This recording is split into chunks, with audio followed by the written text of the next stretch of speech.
Thank you. So before we get started, what I want to make sure is that we're talking about the same type of fatigue here. If you think about the word fatigue, we can use it a number of different ways in the English language. So let's make sure we're talking about the same type of fatigue. So to do this, what I want to do is test your fatigue levels right now. So if you've got a pen handy and any little scrap of paper, just write down some numbers as we go. What I'm going to get you to do is think about a few different situations. I'm going to read out a situation, and in that situation, try and estimate or guess whether or not you'd fall asleep, whether or not you'd doze off in that situation. Now, don't judge it as how you're feeling right now. Think about how you felt, say, across the last month or so. And the reason I say that is because today might be a good day, might be a bad day. I want to get a general idea of how you're doing with respect to your fatigue levels. With each scenario, use this rating scheme. So if there's no chance you're going to fall asleep or doze off in that scenario, then it's 0. If it's really high chance, 3. Somewhere in between, 1 or 2. Okay, so first scenario, you're sitting down, you're reading, maybe not some material that's not terribly engaging. What's the likelihood you're going to doze off? 1, 2, or 3 here.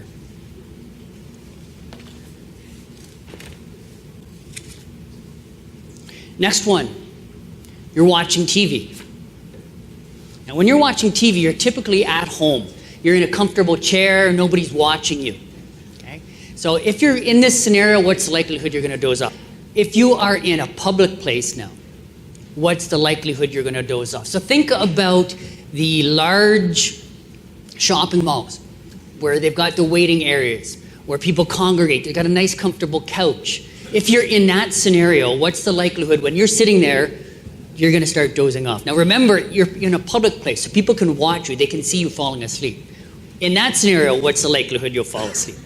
0 to 3. Next one. You're a passenger in a car, and you're traveling down, say, a nice country road, sort of a highway, maybe 80 kilometers an hour or so, but you're comfortable with the driver. What's the likelihood you're going to fall asleep or doze off then? You're the passenger. Next one.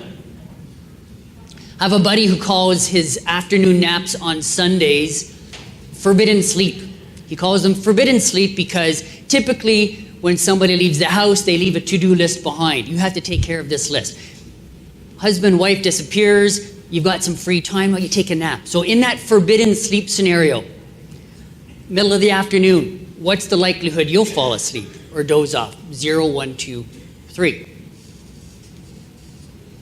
Next scenario, sitting down and chatting with somebody. Okay, you have to like the person, so you're engaged in a conversation. But if you're talking with that person, what's the likelihood then that you're going to fall asleep in mid-conversation? Next one. After lunch, belly's full, you're comfortable, but you haven't had any alcohol at lunch. What's the likelihood you would fall asleep then? 0, 1, 2, or 3. One more. You're not the passenger now, you're driving. And you come to a traffic snarl. Maybe there's some construction in front of you, or you're in a busier city or town and there's a traffic jam. You're stuck there for a few minutes. What's the likelihood you're going to fall asleep then? 0, 1, 2, or 3. Now, what I just had you do was a subjective measurement of your level of fatigue. It's a guess at your fatigue level. The only true measurement of fatigue is to tape some electrodes to your scalp and monitor what's going on in your brain. You can look at brain waves that way. You can also do some objective testing with MRIs, CAT scans, functional MRIs as well. And those are a much better indicator, objective indicator of what fatigue is like. So when you bring somebody into the sleep lab or sleep disorder centers, this is typically what it looks like. You can see the brain waves up here. The person is asleep. And to determine how fatigued they are, you would watch to see how quickly they fall asleep, how quickly their brain waves transition from being awake to fully asleep. This particular person is going through a stage of sleep called REM sleep, rapid eye movement sleep, and he's acting out his dreams. Typically, you don't move during REM sleep. You're paralyzed. So this person has a sleep disorder called REM behavior disorder. People with REM behavior disorder aren't generally more sleepy. They just have crazy behaviors like this that need to be essentially repaired. Okay. So what I'm really talking about here is this concept of sleep-related fatigue. Think of sleep-related fatigue like you do hunger. Hunger, you get hungry when your body's used up its food stores. It signals a biological need for something. Hunger signals the need for food. The way you fix hunger is you eat. Sleep is very similar. Fatigue is the sign that you need sleep. Fatigue is a sign that there's a biological need that needs to be fulfilled. You need to eat. You need to sleep, to be able to relieve that fatigue.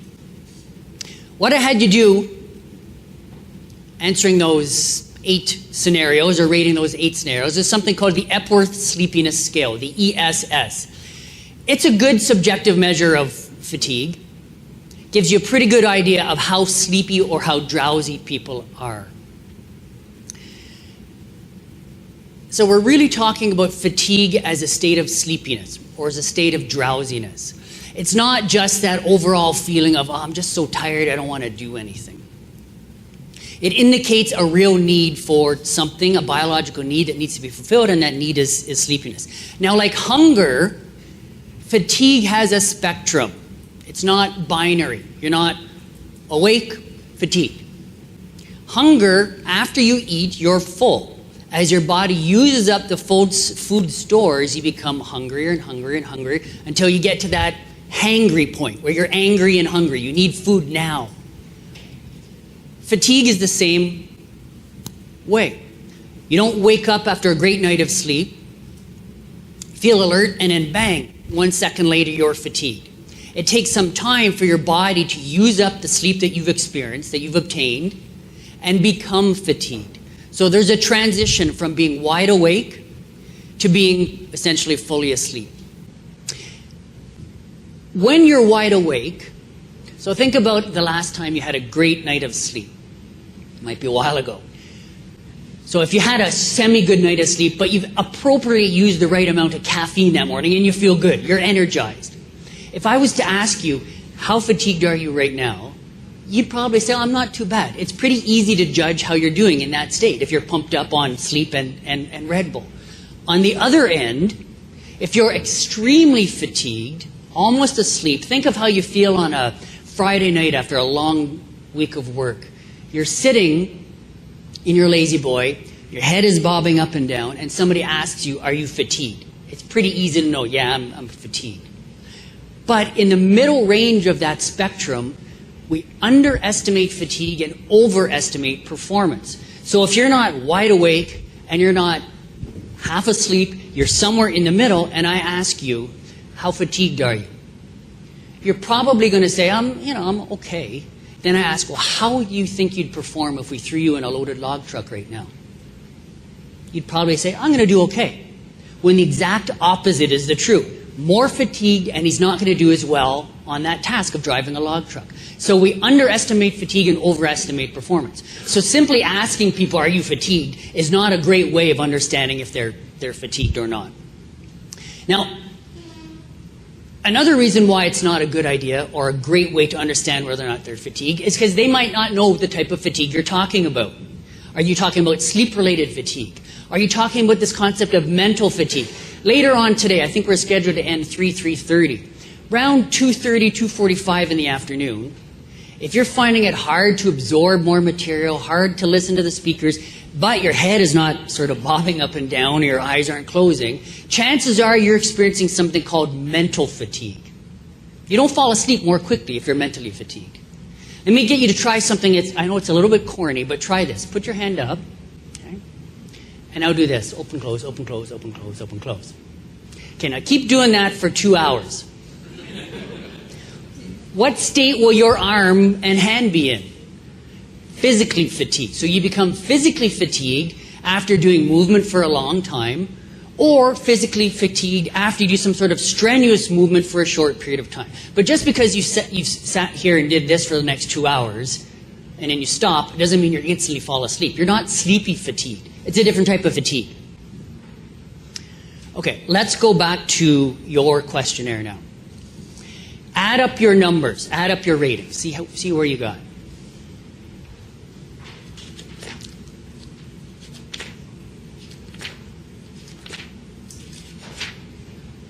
Okay, where we like to see people is between 1 and 6 for not being fatigued. Anything higher than 6, and there's a good chance you're too fatigued. You want to try and improve that. If you're above 9, then you're really way too fatigued, and your performance will suffer. So why should we be concerned about this concept of fatigue? Well, at the higher range of fatigue, when you're half asleep, when your head is bobbing up and down, when you're having trouble keeping your eyes open and they're closing, this type of thing happens.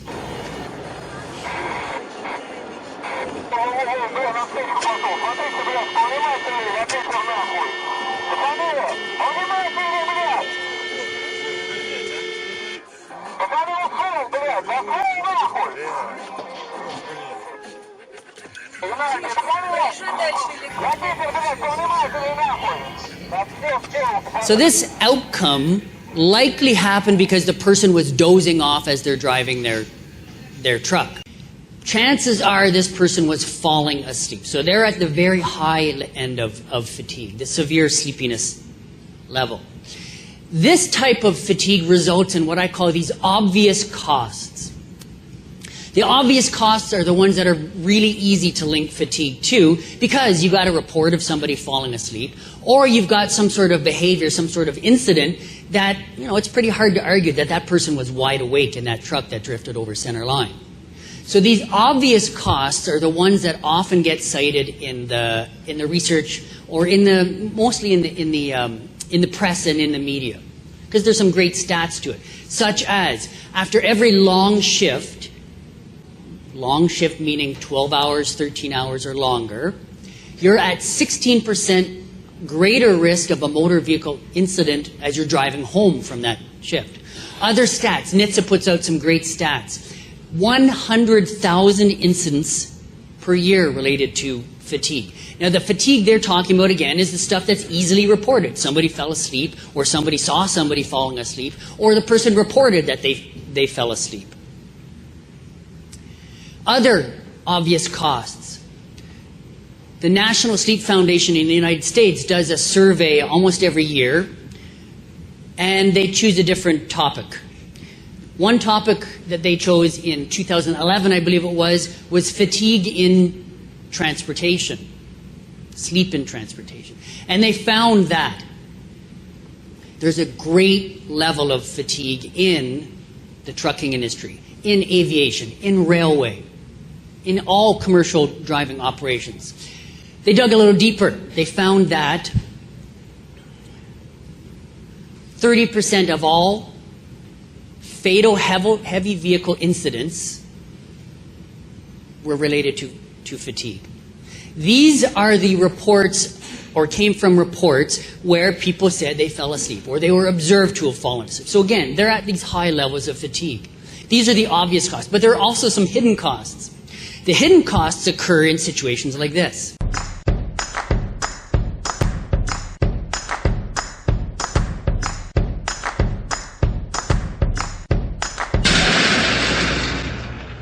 Whoa, that's not good. Oh, I don't need this. I'm already late. Somebody will come. Anybody out there? Do you have a phone? No. Sorry. Somebody! Hello?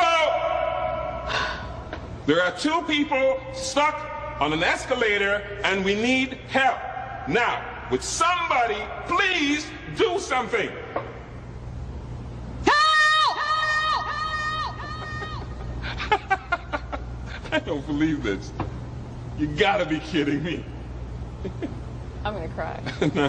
Well, there's not enough left to do, is there? Would you think that this incident was related to fatigue just by looking at it? Chances are most people would say this isn't related to fatigue, this is just stupid people.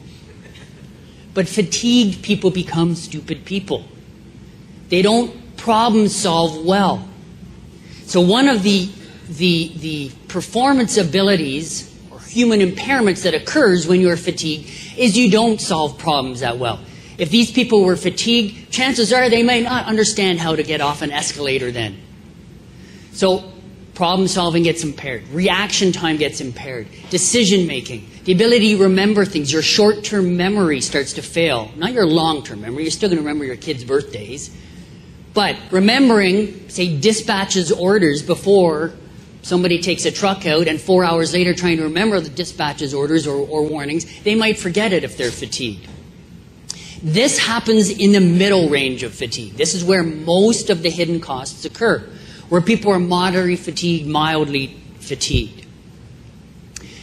It also results in many incidents where people don't recognize their fatigue, or the hidden costs come from incidents where people haven't reported that, yeah, I fell asleep and I took the ditch, or I felt my head bobbing up and down and I banged some equipment together.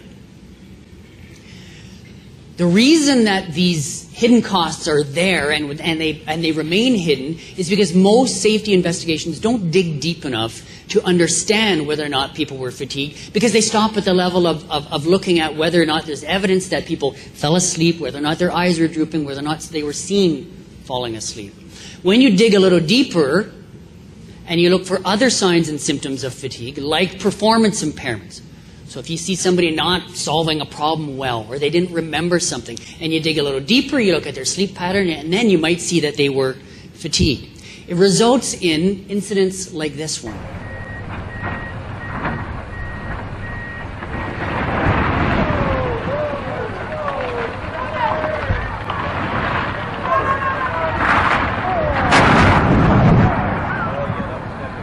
Pretty hard to argue that that operator was fatigued. They were still engaged in controlling that equipment. But where the fatigue might have crept in this case was the operator's judgment of whether or not this is the right way to take that tower down, whether or not there was some other way they could have done it. Other fatigue incidents where the hidden costs are revealed because investigation was done a little differently. This is one I looked at in Alberta a number of years back. In this case, there was a log truck driver driving a loaded truck approaching a level crossing. On the left-hand side of the screen is a railway track.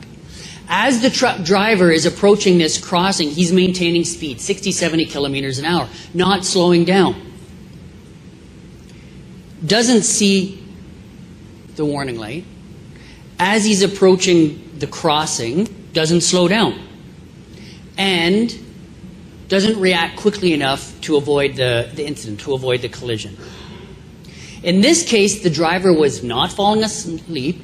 They were still able to navigate that turn, maintain speed.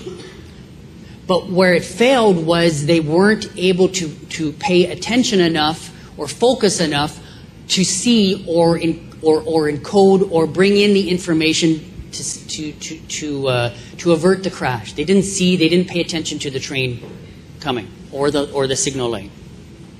Or you get incidents like this one. What we had here was a couple celebrating their 25th wedding anniversary.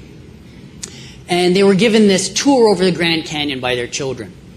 We have them as passengers. We have a newly married 30-year-old pilot and two other people in the helicopter. They take off, they fly over the Grand Canyon, and then all of a sudden the pilot loses control of the helicopter. Helicopter goes down, kills all 5 people. In this case, the pilot lost control. So what we did was we didn't look at or stop by looking at, well, why was there a control loss? We dug a little deeper, and we found that there was an equipment failure. The equipment failure was that there was a split pin missing that attached a servo or attached a control arm to a servo that was integral to maintaining control of that aircraft, of the rotorcraft. Without that split pin in there, the arm worked off the servo and the pilot had no chance. He couldn't control the aircraft anymore. You dig a little deeper, we found that, or not we, the NTSB found, that the AMEs, the aircraft maintenance engineers, forgot to install that split ring or split pin. There was another component of memory that occurred in there as well, and that was the supervisor, the maintenance supervisor's role was to inspect it afterwards. He forgot to do the inspection. We looked at the sleep-wake patterns of the AME and the supervisor, and they showed that there's a good chance that they were fatigued. That fatigue allowed a memory impairment to occur, forgot to install that one tiny little pin that caused the accident. So again, a hidden cost gets revealed when you look at things a little differently, when you try and uncover things that happen with lower levels of fatigue.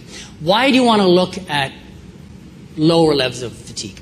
Well, if you look at the stats that try to estimate how much or how fatigued people are, they show that fatigue is everywhere. If we look at your score on the Epworth Sleepiness scale, chances are you didn't score 1 or 2. So just within this room, there's levels of middle range, low to middle range of fatigue. And that's consistent with what you see in the general population. 10% of people in North America are fatigued. And fatigued to the state where they might inadvertently experience an MVI, motor vehicle incident. Other stats, when you get into the transportation world, show other high levels of fatigue out there. 44% of this is United States data, but I have no reason to believe it's any different in Canada. 44% of truck drivers say they never get or rarely get a great night of sleep while they're working. If you don't get a great night of sleep, chances are you're going to feel fatigued. Now that's just the hidden costs to safety. If you look at the hidden costs in other components, other outcomes, you see that there's hidden costs in health. 28% of all sick leave is related to fatigue. People are calling in sick when they're really fatigued. 4.2 times as likely to catch a common cold if you're fatigued. Other hidden costs occur in productivity. So there's this great massive study came out in December of 2016, and it looked at the toll that fatigue takes across the board, across industry. In United States, the figure was $411 billion annually in direct costs related to fatigue. In Canada, it's $21.4 billion out of the economy, or a cost to the economy. Now, so this is in lower productivity, this is in small damages, this is in errors across Canada. If you work that out per person in Canada, it's $580 for every human in Canada is what fatigue is costing us. Now, not all of these people are working. So this is, little babies, 2-year-old babies costing the system for $580 per year. If you figure that maybe 1 in 3 of those people is actually working and impacting the economy, you're now talking about $1,500, $1,600 per year in lost productivity from one person.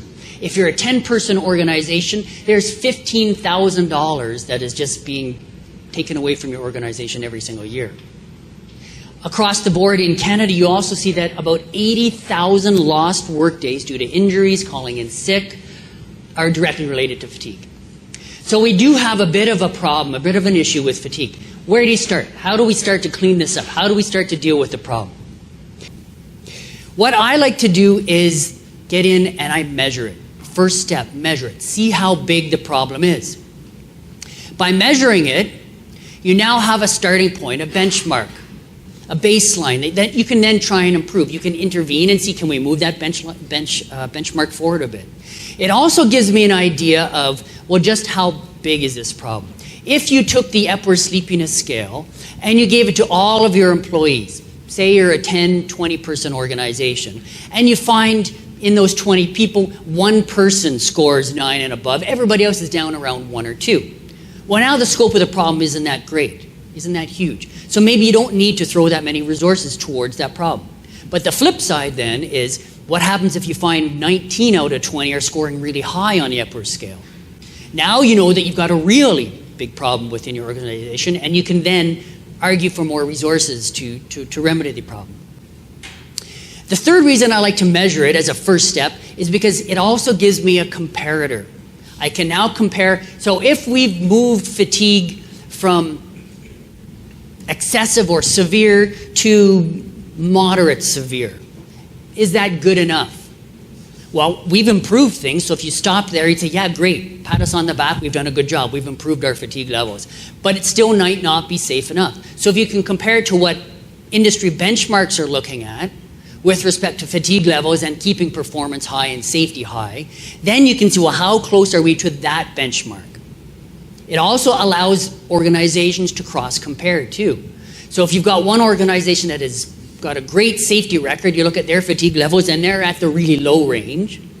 Well, if you move from high to moderate, you're nowhere near where they're at. So you want to bring it even further. So it's a great cross-industry way of comparing your progress.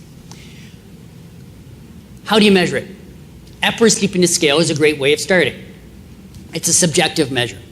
But it doesn't really tell you why you're fatigued. It just tells that there's a certain level of fatigue out there. So you wouldn't know where to start implementing solutions. You wouldn't know how to target those solutions. So another low-tech solution or way of measuring fatigue is to use this idea of a sleep debt. A sleep debt is based on the idea that we need about 8 hours of sleep for every 24 hours of life, which gives you a ratio of 1 to 2, or 8 hours of life gives you, or 8 hours of sleep gives you 16 hours of wakefulness. The way I've done this is I've had the organizations or people within the organization just keep track of their sleep. They write down when they went to sleep, when they got up, how long it takes them to fall asleep, whether or not there's any awakenings, and they feed that back to the project manager, and they can then work out how big is the sleep debt per person and average it out across the industry. Great way of doing it. Here's the formula that I use to calculate sleep debt. I'd be happy to share this with you if you can't scribble it down right now. It does assume, so one limitation here is that it does assume that everybody needs 8 hours of sleep per night. There is a group of people that we call the sleepless elite that say they don't need that much sleep. So some examples here. Marissa Mayer, the Yahoo CEO, says she only needs about 5 hours of sleep. Jack Dorsey from Twitter says he only needs about 5 hours of sleep. Herb Kelleher says he only needs about 4 hours of sleep. And then our favorite one, Trump says he only needs 3.5 hours of sleep. Now, to get to these levels of success, these people are different. Not everybody can get to these levels of success. So maybe there are biological differences within these people that allow them to succeed that well. And maybe one of the biological differences, they don't need that much sleep. But if these people are mere mortals, like you and I, what would their sleep debt be like? If we take any one of them, and we say, you tell us you only need 4 hours of sleep. And we're trying to decide whether or not you want to be in oncoming traffic or opposing traffic as they're driving home from work. You can work out their sleep debt. So if you start at the top and you give them the 8-hour baseline up here and you work forward, blue would be the sleep period, red would be work, the rest is all awake. You work it out, and this person got about 40 hours of sleep across those 9 days, which meant they were awake for 170 hours by the time they were driving home. Gives you a pretty large sleep debt, a 45-hour sleep debt, if these people were mere mortals like us. This is the same as missing 5 nights of sleep. I've never gone for 5 nights of no sleep, so I can't tell you what that feels like. But I have gone for a night without sleep. Missing 1 night of 8 hours of sleep is difficult. It's hard. So if you've got an 8-hour sleep debt, this is usually where we put our cutoff. But you also see some good comparators at higher levels of sleep debt. If you've got a sleep debt of 10 hours, it's very similar, or the performance, if you were to take a person with a sleep debt of 10 hours, put them in a logging truck and get them to drive around a closed course, and then you take another person, you feed them 3, 4, 5 beer, and then you throw them in the same logging truck and get them to drive around the same course, you see that the person with a 10-hour sleep debt is going to drive very similarly to somebody with a blood alcohol level of 0.05 to 0.08%. So you don't want to ever get up to a sleep debt of 10 hours. 8 hours is preferable. Now, this formula does have its limitations. It's only looking at sleep quality or quantity primarily. There are other reasons why people become fatigued. So to get at why the other reasons why people become fatigued is you got to go a bit more high tech. The way I do high tech measurement of fatigue is I use actigraphy and biomathematical modeling. So actigraphy is the measurement of action, action, graphy, measurement. And there's all sorts of wearables out there that can be used to capture activity data.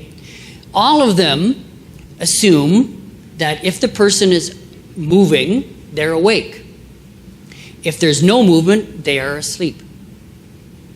You can then work out levels of fatigue by taking that data, the actigraphy data here, and analyzing it with some biomathematical modeling software. The software then looks at the sleep pattern and then can determine or measure the person's fatigue levels. Some of the software has even got the capacity to give you an idea of why the people are fatigued. So in this case, what we see here is that this person had a very low sleep debt of only 2 hours, but they were fatigued, a large sleep debt of 30.24 hours. So they were fatigued because they had a large sleep debt. They were also fatigued, if you look at this number down here, they were awake for more than 17 or close to 17 hours. They're awake for 14 hours. Once you approach wakefulness of about 17 hours, again, your performance is very similar to somebody with a 0.05, 0.08 blood alcohol level. The reason I like to do biomathematical modeling is because it helps you consider other reasons why they're fatigued.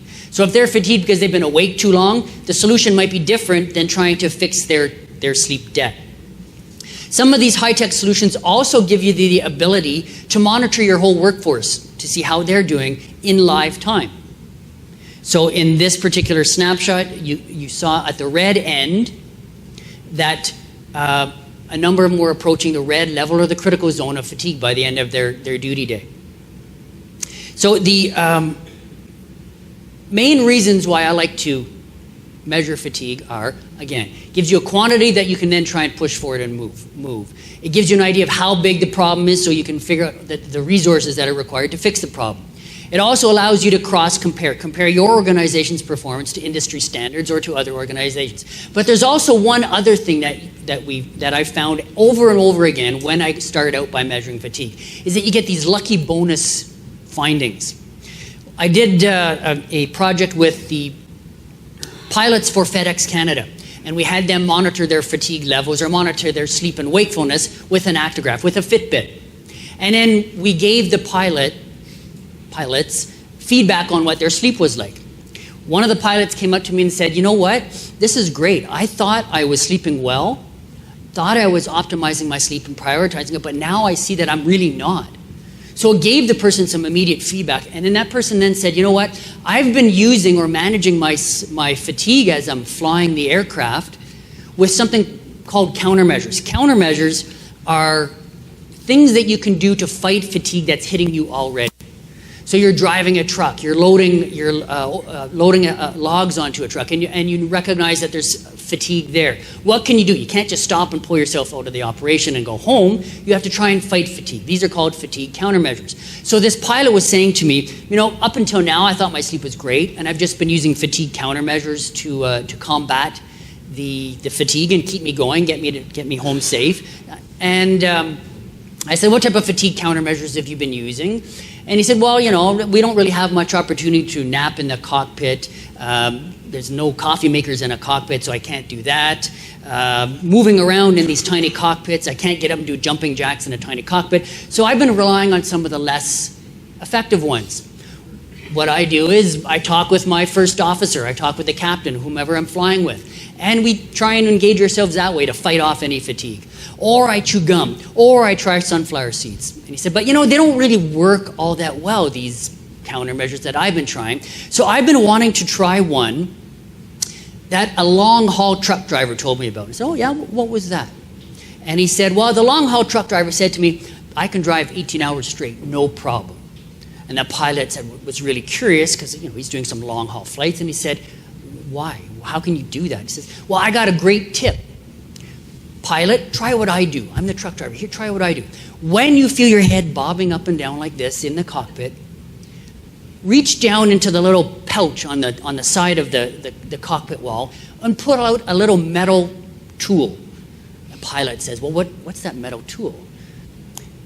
And the truck driver says, that metal tool is a pair of tweezers.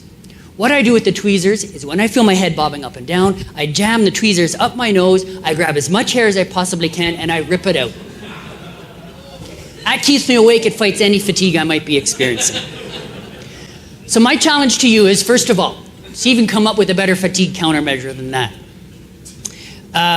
But also to start thinking about measuring fatigue, either with a low-tech method or some sort of high-tech method. Any questions about fatigue? How to measure it, how to look at it, where to start, impacts of fatigue? Yes, sure. Is it easier to measure daily, weekly, monthly? Because most drivers are on a schedule, right? Yeah. There's a number of different ways you can do it. The Epworth Sleepiness Scale kind of gives you a global measure. And remember, the way I had you do it was I said, think about how you've been over the last month or so. That's sort of a monthly measure. There's another one called the Karolinska Sleepiness Scale, the KSS. And the way it's framed is to assess your level of fatigue right now at a moment in time. So that's a good instant measurement. You can also then do some of the, like maybe a combination of low-tech and high-tech and look at sleep debt across a week or so. So there's a variety of methods you can do it. Neither one is harder or easier.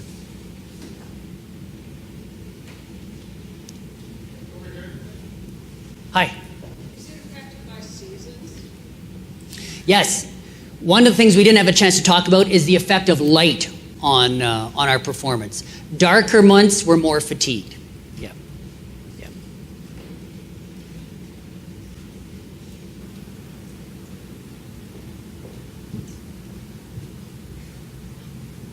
I'll set a good example by waiting for the mic. There was a study done in the Arctic where people were deprived of time and allowed to sleep for whatever they needed, and I think it showed more like 10 hours than 8 hours. Any comments on that? Yeah. So back in the 70s and 80s, we were doing all, again, I say we, but the research community was doing all this really interesting behavioral research to try and test the limits of sleep and performance. One of the things that they found is when they do what they call free running experiments. So they take people, they throw them in a simulated cave, they remove all time cues, and they just let the people live as they want to live. And what you see is that people will normalize at about 9.5 hours of sleep per day. The problem with sleeping for 9 hours a day is it doesn't fit within the way we work as a society or the 24-hour clock. If you're sleeping 9.5, 10 hours a day, chances are you're not going to be fatigued enough to fall asleep at 11 or 12 o'clock at night. So we shorten our sleep duration just a little bit to ensure that we can stay within this 24-hour day. Yeah. The trick is, how short can you make it? You go too short and then you're fatigued on duty or in a risky situation. You want to be fatigued when it's time to be fatigued, at the end of the day or before sleep. Got time for one more question?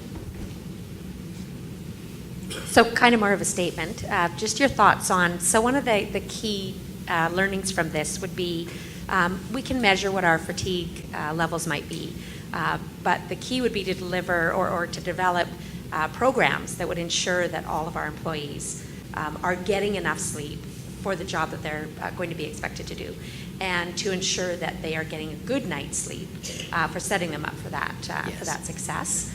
So I would think that if we've got some good guidelines already as to what a person needs to have in terms of sleep to be able to be effective, then we just base it off of that and develop our programs around that, as opposed to worrying about whether we're going to be able to measure how much sleep does that person need, in the wintertime and in the summertime.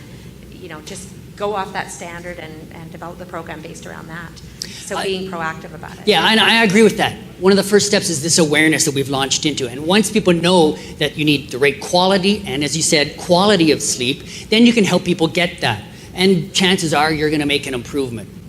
But if you want to, like, if you're doing that type of campaign, it costs money.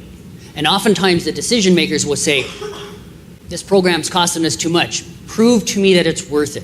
Well, if you've measured it now, then you can say, well, look, we were here at this level of fatigue, now we're here. And we're like performance leaders in the industry. Okay, great, here's some more money to keep the program going. But yeah, you don't always have to measure, you just have to do something. Yeah. I think we're out of time. Okay, thank you.